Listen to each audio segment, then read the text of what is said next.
गावे तोहन पौन पानी वे संतर, गावे राजा धर्म दुआरे। गुरु नानक साहब सिद्धानाथा जोगियां नाल ज्ञान चर्चा कर रहे हैं।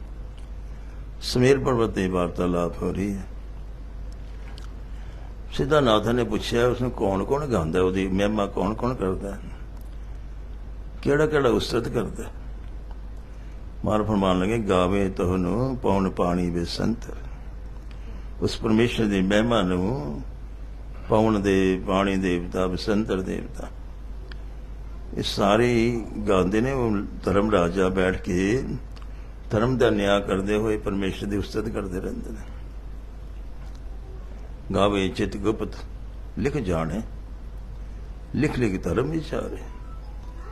चित्र गुप्त जिहड़े के सारे दिन का हिसाब किताब लिखते हैं। चित्र ने सज्जे मोड़े ते बैठे, गुप्त खब्बे मोड़े ते बैठे ने, सारी रात का सारा व्यवहार लिखते हैं।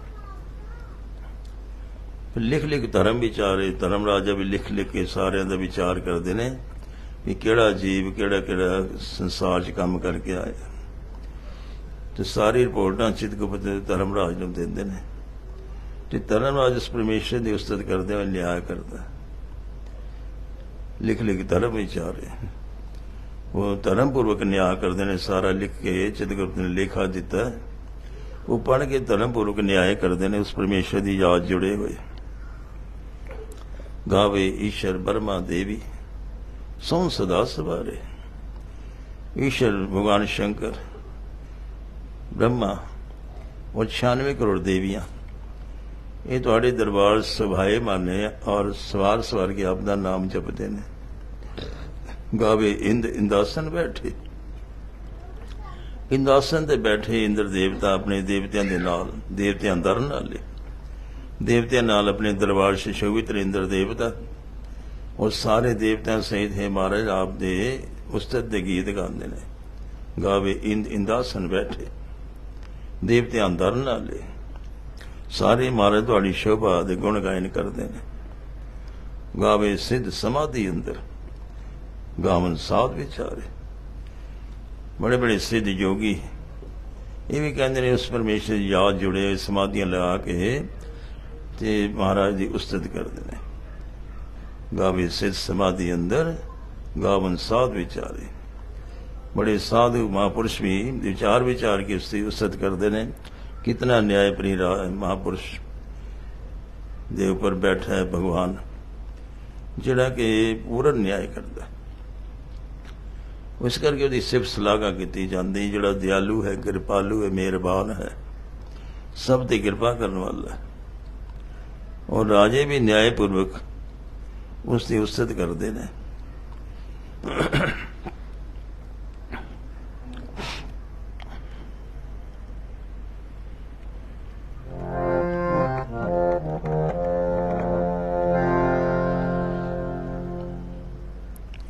राजे लोग भी धर्मपूर्वक उस अकालपुरुष की महिमा का गायन करते हैं, धर्मपूर्वक न्याय करते हैं और फिर उसकी महिमा का गायन करते हैं। गावन तोहन पौने पानी बसंतर, गावे राजा धर्म दुआरे। जिहड़े धर्मी राजा ने वो भी उस परमेश्वर की उस्तत करते हैं।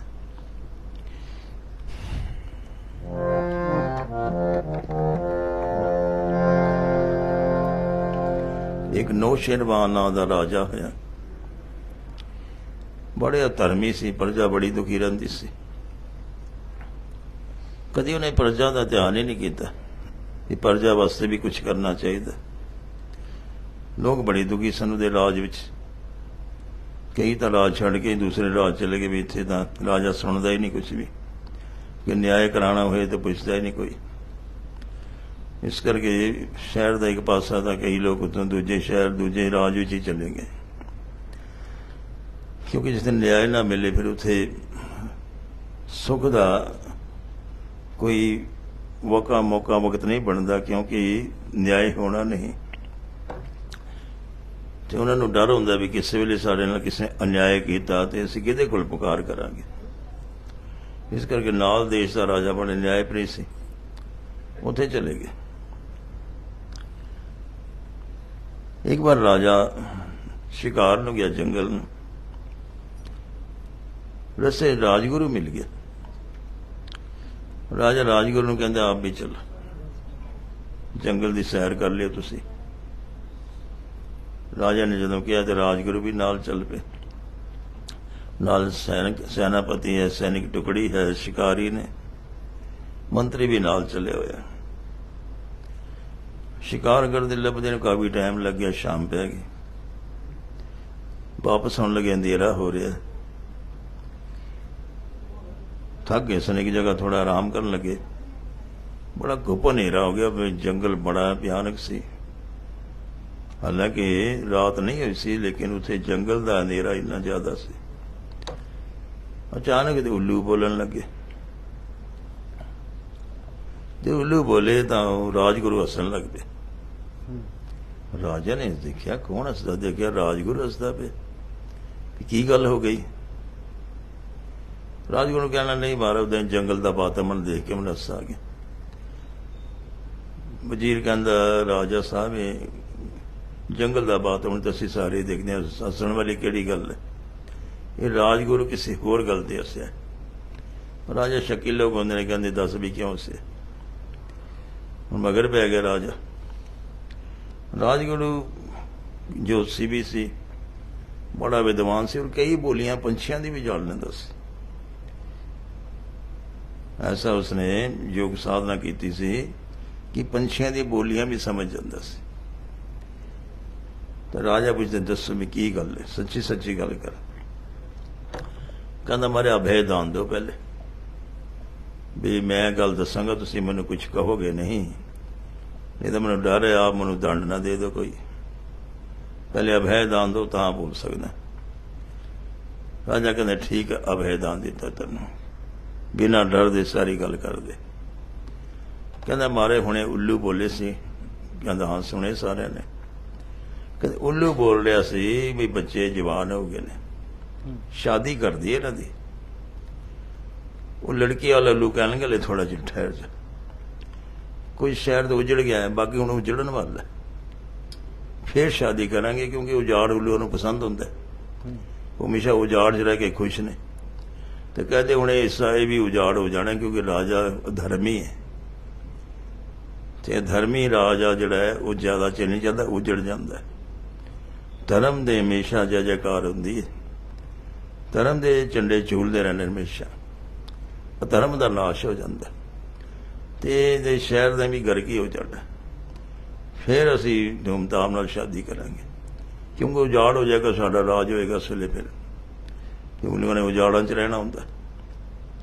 इस करके मैनूं हस आ गया। देखो ये पंछी भी इन्हां गल्लां नूं समझदे पे ने। राजा कहंदा मैं अधर्मी हाँ। राजगुरु एकदम ध्यान च आ गया, चौकस हो के भी राजा मेरे मगर न पै जाए। कहना महाराज मैं कुछ नहीं कह सकता, तुसी आप समझदार हो, पंछी की बोलते पे ने? पंछियां ते गल आती ने भी उल्लू की बोलते पे ने? वो कहते उजड़ जाएगा क्योंकि राजा धर्मी है, तो कुछ हिस्सा उजड़ गया, जो सचमुच वो परला इलाका उजड़ गया, लोग चले गए ना उतो, वो जगह सारी खाली वीरान हो गई, क्योंकि राजा न्यायप्रिय नहीं है। इस करके वो लोग उतों छड़ के चले गए ने। तो उल्लू कहते बाकी भी जुड़न वाला, तो इन्होंने गलों तो मैं की जाना, ये उल्लू ही बोलते पे ने।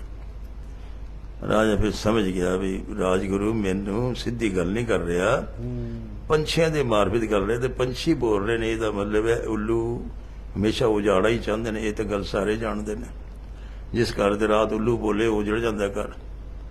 इस करके उल्लू ने बैठन नहीं देंगे घर दे विच, उजाड़ा च भी उल्लू रहिंदा। जिस घर जाके उल्लू बोल पे वो घर उजड़ जाता। तो कहते कोठे उत्ते उल्लू बोलते, कोई बोले ना कां, कां का बोलना शुभ होंदा। जो कां बोले तो समझो कोई मेहमान आ रहा, कोई प्यारा बंदा आ रहा, जिहदे नाल मिलन नाल प्रसन्नता होएगी। जे उल्लू बोले तो समझो उजड़ जाएगा उस जगह। राजे ने मंच पक्का ख्याल किया, मैं जाके कल ही शुरू करांगा भी मैं अधर्मी या धर्मी राजा वा, मेरे तो केड़ी ऐसी गल हुई जिस प्रजा प्रसन्न नहीं। दूसरे मंत्री ने बुलाया कि ढंडोरा भेज दे सारे शहर में, जिस नाल भी न्याय होया राजा वालों या उसकी कोई शिकायत है या उसनों राज दरबार वालों शिकायत है या कोई उसदे नाल अन्याय होया है, किसी तरह की शिकायत है, वो अपना हल्फिया बयान लिख के ते कल सवेरे दरबार पेश कर दे। सारे शहर ढंडोरा फिर गया। सारे लोग गल्लां करते हैं भी राजा ने यह हुक्म किया भी जिस दे नाल अन्याय होया है वो आके दरबार खलफिया बयान लिख के देवे। बड़े सारे लोग जिन्होंने अन्याय हो सी उन्होंने चिट्ठियां बनातियां, लिख दित्तियां, दरखास्त लिख दित्तियां। सवेरे दरबार च ढेर लग गया दरखास्तां का। चल पेश करो भी। वो काफी बड़ा दस्ता लैके आ गया वजीर। राजा देखता है इतनी भारी दरखास्त, ठीक है पढ़ना शुरू करो। सब तो पहली दरखास्त नूं वजीर ने देखा, वो सब ते थले करन लग पिया। राजा ने देख लिया कि दरखास्त जिहड़ी सब तो उपर सी उन्होंने ये वजीर देख के नीचे करता पिया। राजा कहता वो दरखास्त पहले उही लियाओ मेरे को। वजीर नूं देना पई वो दरखास्त। कोल बैठा मुंशी, बई पढ़ो बई। मुंशी पढ़िया। राजन शिकायत करने वाला लिखता पिया भी मेरी लड़की नाल तुहाडा बेटा रोज बेविचार करता है, बड़ा उन्होंने मनाया, असी गरीब लोग हाँ, तुसी राजा लोग राजपुत्र है, मैं उन्होंने कुछ कह नहीं सकता, वो जबरदस्ती मेरी बेटी नाल कोई कर्म करता है, ते आप कृपा करके मैनू न्याय दो। पहली शिकायत राजकुमार की आ गई। बुलाया गया राजकुमार नूं। राजा कहते देखो राजकुमार हो तुसी, तुहाडे खिलाफ शिकायत आई है, लड़की के पिता ने शिकायत की है। हुण न्याय प्रणाली के उपर उहदे मुताबिक या तो उस लड़की नाल शादी कर लो या तुहानूं फांसी का हुक्म दिता जाता है, दोनों तुसी एक गल कर लो। राजकुमार बड़ा हैरान होया, अज तक तो मैनूं पिता ने कभी कुछ किया नहीं, तो मैं तो मर्जी नाल जिथे मर्जी जो मर्जी करता सा, लेकिन हुण राज सभा दे विच हुक्म हो गया या तो तुहानूं फांसी दी जाएगी या उस लड़की नाल शादी कर लो। कहंदे मैनूं मौका दो सोचण दा, समा दो। राजा कहंदा ठीक है अज शाम नूं जवाब दो, क्योंकि ज्यादा देर न्याय ना करना अन्याय होता है। जे दरखास्त देने वाले न्याय ना मिले, देर नाल मिले, तो अन्याय क्या जाता उसने, क्योंकि उस दुखी तो इस वेले है, तो उसकी दुखी की पुकार सुनी जाए भी अगले महीने आओ या उस तो अगले महीने तरीक पेगी तो फिर फैसला होएगा, तो तां तक तो दुखी रहेगा। तो न्याय कादा होया फिर, जे रात नूं बेचारा सोवे नींद ना आवे उन्होंने अन्याय की वजह के नाल, तो उन्होंने न्याय नहीं कहते, अन्याय कहते हैं। न्याय होंदा है उन्होंने फौरन तौर पर उहदे दुख नूं दूर किया जाए, तो अज शाम नूं ही जवाब दिता जाए। राजकुमार भी हैरान रह गया, अपने दोस्तों नाल विचार करता।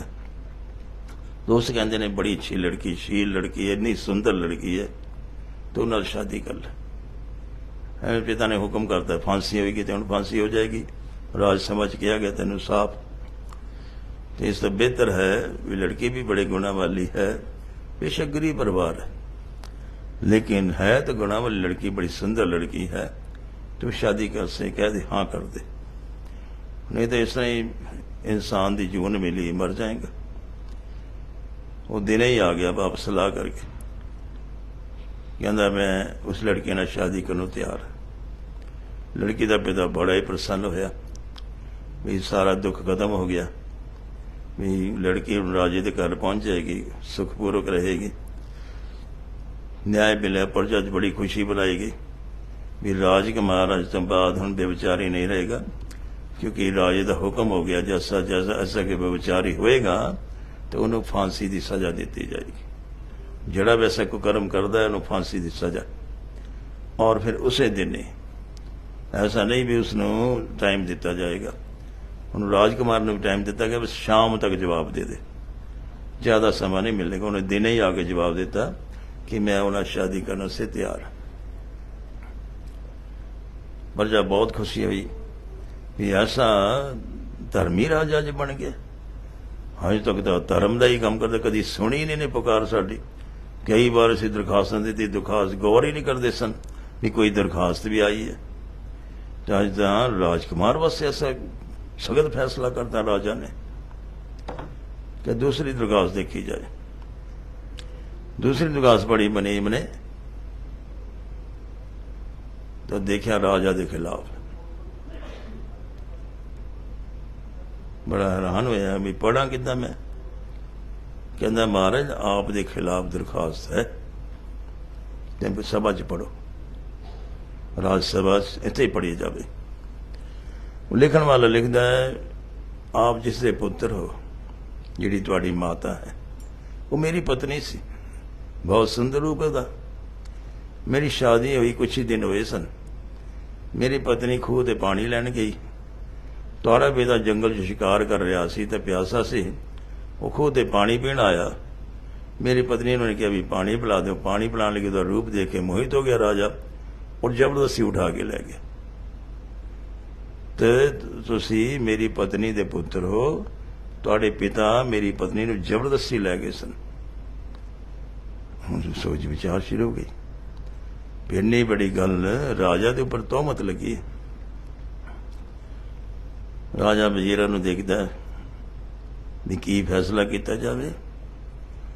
राजगुरु कहंदा विचार करो। राजा उठिया, महल चला गया। अपनी माता नूं पुछदा, माता इस तरह की गल है, किसी ने शिकायत की, तेली ने शिकायत की कि तुसी उहदे पत्नी सो और मेरे पिता तुहानूं खूह तो जबरदस्ती उठा के लै गए सन ते मैं तुहाडा पुत्र हाँ, लेकिन तुहाडी शादी पहले तेली नाल हुई सी। बड़ी सालां दी गल है। हुण तां बेटा जवान हो के राज करदा पिया। राजा दी तो बड़ा चिर हो गया मृत्यु हो चुकी है। वो याद करदी, हाँ बेटा मेरी शादी तेली नाल हुई सी। मेरा यौवन मेरा रूप देख के तेरा पिता मोहित हो गया। मैं उन्हें पानी पिलान लगी तो मेरा रूप देख के ऐसा मोहित होया, मैंने घोड़े ते बिठा के उस वेले नाल ही ले आया। तो मेरे पहले पति तेली ने बड़ी कोशिश की राजा नूं फरियाद करन दी, पर उन्होंने किसी ने अंदर वड़न ही नहीं दिता। ते मैं तो मजबूर सा, राजा दे अगे मेरा की जोर है। ते मैं तो फिर तां तो राणी बन के रही। तो जो तेली ने शिकायत की थी उसकी सच्ची शिकायत है। हुण बड़ा विचारवार हो गया शुरू भी की किया जाए। हुण मंत्रियों का विचार हुई, कहते जी हुण आप सोचो की करना चाहिए। कहता मैं एक महल उसनूं देना तेली नूं और मैं अपना उन्होंने धर्म का पिता घोषित करदा। मैं उन्होंने अपना पिता सन्मान दिया करांगा इस तो, और एक महल का जिहड़ा बगीचे वाला हिस्सा है वो महल उसनूं दिता जाए ताकि अपनी बाकी सारी जिंदगी सुखपूर्वक बतीत करे। इस तरह किया गया। बहुत सारा धनमाल और वो महल दिता गया तेली ने। और पूछा गया कि तुसीं हुण प्रसन्न हो? कहते ठीक, मैं आप दे न्याय ते प्रसन्न। मैं तो पुरानी गल याद की। उस बाद मेरी शादी हो गई और शादी की, लेकिन आपने कहा भी किसी ने अन्याय होया तो पुकार करे। इन्ने सालों का मेरे नाल न्याय नहीं होया सी ते अज तुसीं हुक्म किया भी न्याय होएगा तो मैं तां अपनी पुकार आप दे के रखी सी। उसले प्रजा बड़ी प्रसन्न भी। देखो राजा बड़े धर्म के काम करता पे। बारी बारी सारियां दी शिकायतां सुनिया गई और उस वेले उन्होंने न्याय दिता गया। कहते वो एडा धर्मी राजा इन्ना धार्मिक हो गया कि अपने परिवार दे नाल भी उन्हें बड़े धर्म नाल सारे राजकाज किए, वो न्याय किए उन्हें परिवार दे नाल भी ते बाकियां नाल भी किए। फिर कई मंत्रियों की शिकायतां सन कि राजा धर्मी सी ते मंत्री भी धर्मी होए सन। यथा राजा तथा प्रजा, प्रजा जी भी बड़े लगे धर्मी होए सन। जिहड़े ਆਪਣਾ ਨਜਾਇਜ਼ ਫਾਇਦਾ ਉਠਾਉਂਦੇ ਸਨ, ਆਪਣੀ ਸ਼ਕਤੀਆਂ ਦਾ, ਆਪਣੇ ਧਨ ਦਾ, ਲੋਕਾਂ ਨੂੰ ਲੁੱਟ ਲੈਂਦੇ ਸਨ ਤੇ ਕੋਈ ਪੁਕਾਰ ਸੁਣਦਾ ਨਹੀਂ ਸੀ। ਅੱਜ ਸੁਣਨ ਵਾਲੇ ਹੋ ਗਏ, ਉਹ ਸਾਰੇ ਡਰ ਗਏ। ਫਿਰ ਜਿਹੜੇ ਜ਼ੋਰ ਜ਼ਬਰਦਸਤੀ ਕਰਦੇ ਸਨ ਅੱਜ ਡਰ ਗਏ ਨੂੰ ਸਾਰੇ, तो सारे राज बड़े सुख चैन हो गया, सब बड़े आनंद नाल रहिंदे ने, क्योंकि राज वेले जिस वेले कोई जाके फरियादी फरियाद करता है उस वेले उसकी सुनी जाती। राजा मंत्री ने हुक्म किया भी कोई फरियादी आवे उस वेले उसका न्याय किया जाए। ऐसा नहीं कि उन्होंने फिर किया जाए बाद च आई फिर आई फिर तरीक पा दो, कहते फौरन वो मसले को देखा जाए और फिर जरूरत हो तो घर जाओ, जो उन्हें शिकायत की उसकी तफ्तीश करो और जेड़ा भी गलत है उसमें सजा दो। तो हुण प्रजा की बड़ा डर पै गया, जेड़े जुल्म करते सन लोग भी एकदम मंत्री भेजदा बंदे जाके उत्थे तफ्तीश करो, जिस महल्ले च वारदात हुई है सारे महल्ले वाले ने पुछो तो उन्होंने बयान लो और जो सच्ची गल है उसका निर्णय करो। तो राजा जड़ा धर्मी सी, राजा धर्म वाला बन गया और उस परमेश्वर की गुण गायन कर लग पिया। इस करके महाराज फरमान करते हैं कि कितने कितने राजा महाराजा भी उस परमेश्वर का यश गायन करते हैं। गावे तोहनु पौन पाड़ी बसंतर, गावे राजा धर्म द्वारे। जरा धर्म राजा वह भी गुण गायन करता है, तो कई राजे लोग जड़े धर्मपूर्वक न्याय करते हैं वो भी परमेश्वर की उस्सत करते हैं। तो इस तरह के नाल सिद्धानाथां जोगियां दे प्रश्नों के उत्तर दे रहे हैं गुरु नानक साहब, और इस सुंदर एक नाल नाल बाणी बनती रह जी जपजी साहब का पाठ, जिहदे की आरंभ है 27वीं पौड़ी, जिससे महाराज सिद्धानाथां दे प्रश्नों का उत्तर दे रहे हैं।